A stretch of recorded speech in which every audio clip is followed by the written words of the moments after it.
17 naman ka grade 5 students sa Cadiz City nagsakit ang tiyan kag nagpalanuka matapos magkaon sang bunga sang kasla. Sa Irene Pedrezo may nagarat sa mga balita. Ginrespondihan sa katapos ng Cadiz City DRRMO ang ini nga mga estudyante sa isa ka eskwelahan sa Cadiz City, Negros Occidental. Pasado alas 3 ang hapon kahapon.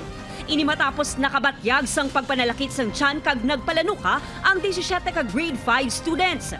At exactly 3:57 p.m. nagtawag ang principal sa school na may mga bata na naglain ng tiyan na nagkasululuka, suspected food poisoning. Nagwa sa investigasyon sa CDRRMO nga antes naglain na pamatsyag sa mga estudyante, nagkaon ang mga inisang liso sang kasla.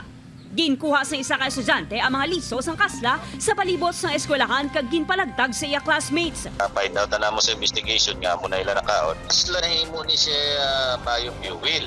Amo ni siya content sa chemicals. Sa mga ginikanan, educate nyo inyong mga kabataan nga impossible makakita gani ka mo siningat tanom ninyo mapagkana.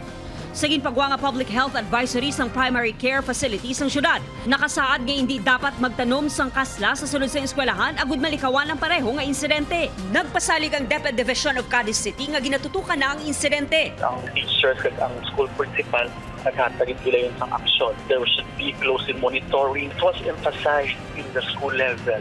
Butangan din dapat nila sang label. Nakagwa na sa ospital ang 15 sa 17 ka mga estudyante. Upod kay Herald Eka, Irene Pedrezo ang naga. Ratsada!